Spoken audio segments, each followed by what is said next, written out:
दोस्तों हमें मालूम है हमारी तरह से काफ़ी सारे हमारे दोस्त हैं जिनका सपना है कि महादेव का दर्शन करें, वो केदारनाथ आए। तो दोस्तों केदारनाथ मैं बताना चाहता हूँ आपको कुछ अच्छी चीज़ें जो शायद आपके लिए फ़ायदेमंद हो सकता है। क्योंकि दोस्तों अभी केदारनाथ आप आ सकते हैं, वो भी बिना डॉक्यूमेंटेशन के, किसी भी प्रकार का आपको डॉक्यूमेंटेशन नहीं करना पड़ रहा है। और आपको बस मिल सकता है देहरादून से, हरिद्वार से, ऋषिकेश से, लेकिन डायरेक्ट बसें केदारनाथ नहीं आती हैं। आपको रुद्रप्रयाग तक आना पड़ेगा बसों से। सरकारी बसें चलती हैं, जो सरकारी बसें होती हैं वो ज़्यादातर सारी बसें हैं मॉर्निंग टाइम में चलती हैं केदारनाथ के लिए, यानी कि रुद्रप्रयाग के लिए सिर्फ मॉर्निंग टाइम में। यानी कि देहरादून से जो बसें चलती हैं वो 7 बजे से 5:30 बजे से चलती हैं। और ऋषिकेश में जो बसें चलती हैं वो भी समथिंग 6 या 7 बजे से यही चलती हैं। और हरिद्वार का भी यही सिस्टम है।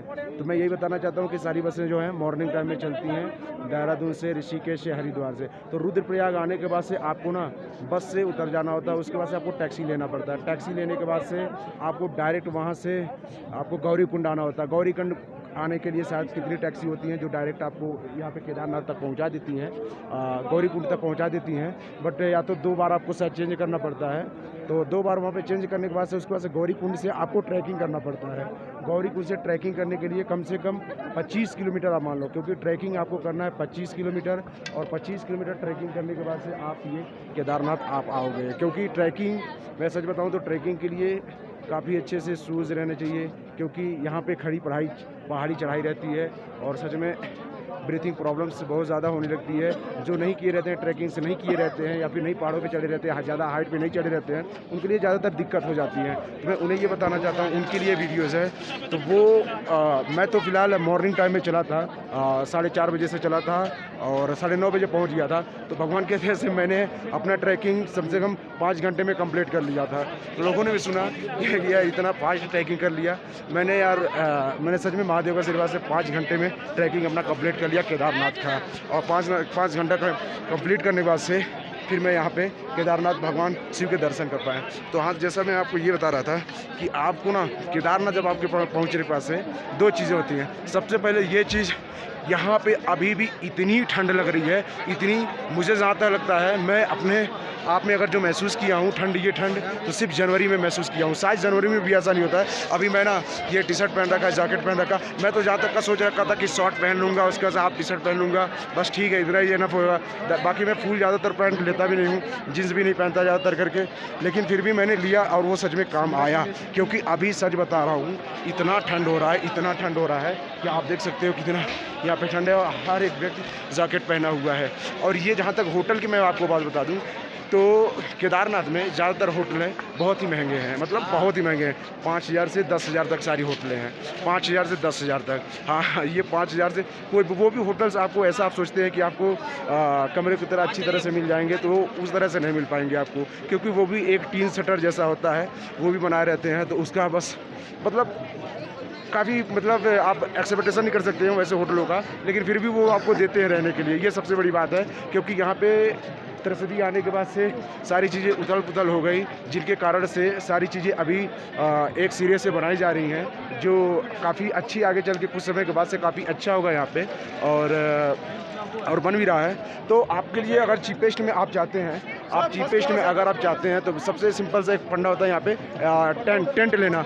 टेंट का पर पर्सन का 500 रुपीज़ पड़ जाता है। और अगर आप सिंगल्स हैं तो शायद वो आपसे चार्ज कर लेंगे 1,000 रुपीज़ तक, क्योंकि 500 1,000 टेंट में। पर अपना वो ठंड बहुत तगड़ी होती है यहाँ पे, शायद वो टेंट से कवर नहीं हो पाता है। वो बिस्तर से भी देते हैं पर बिस्तर से भी नहीं हो पाता है। क्योंकि मैंने ट्राई किया सोने के लिए, पर मैं टेंट में खुद ही रहा। मैंने एक टेंट लिया 1,000 का, लेकिन उस टेंट में सो नहीं पाया क्योंकि नींद नहीं लग रहा था अच्छी तरह से। फिलहाल टेंट में अच्छा है कहीं पे जाने के लिए, पर ज़्यादातर यहाँ पे टेम्परेचर इतनी थी कि मैंने एक्सेप्टेशन नहीं कर रखा था कि इतनी टेंट होगी और ठंड होगी। तो काफ़ी ठंड है अभी, ये हाल है अभी, इतना ठंड है कि अभी थोड़ी बातें बताऊं तो क्या बताऊं। अभी आप देख सकते हो सच मेरा शरीर इतना ठंड हो गया था। फिर मैंने जैकेट पहना, उसके बाद से फिर मंदिर के पास आया, भगवान केदारनाथ जी के पास आया। और मेन बात तो ये बताना चाहूँगा अगर आप ट्रैकिंग कर रहे हैं, स्टार्टिंग कर रहे हैं, तो सबसे पहले आप अगर खाने वाली चीज़ें अगर आप छोटी मोटी अगर जो कोई भी चीज़ हो, खाने वाली चीज़ खुद ही लेके चलो तो बेटर होगा, क्योंकि यहाँ के सारी चीज़ें ना डबल मिलते हैं। कोई 5 का है तो 10 का, 50 का है तो 100 का, 300 400 कोई भी चीज़ ऐसे हुआ, तो खाने भी यहाँ पे 300 400 ही मिलते हैं, तो कोई बात नहीं है।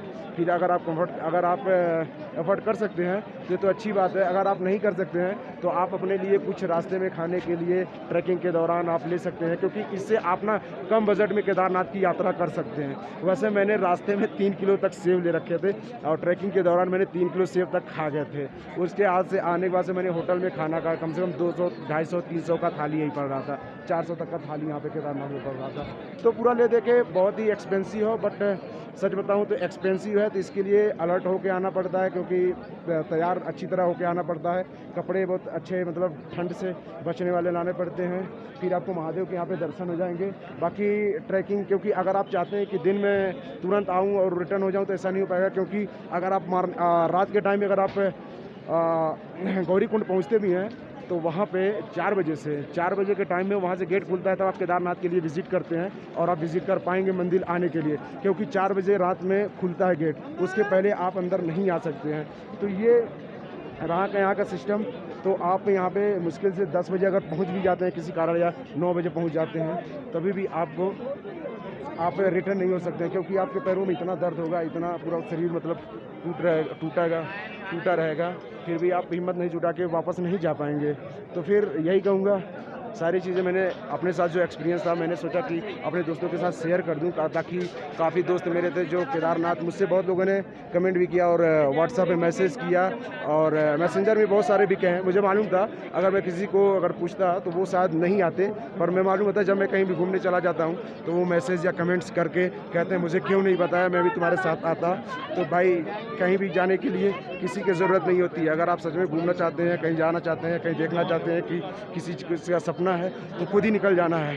तो सबसे बढ़िया चीज़ है, अभी केदारनाथ आप आ सकते हो, क्योंकि 24 तारीख को केदारनाथ का गेट बंद हो जाएगा और फिर आप शायद 6 मंथ के बाद आप यहाँ पे विज़िट कर पाओगे। तो हमने जो सारी चीज़ें जानकारियाँ थी हमने केदारनाथ की आपके साथ शेयर कर ली, और अभी हम शाम के टाइम में हैं और भगवान भोलेनाथ की यहाँ पे आरती होने वाली है।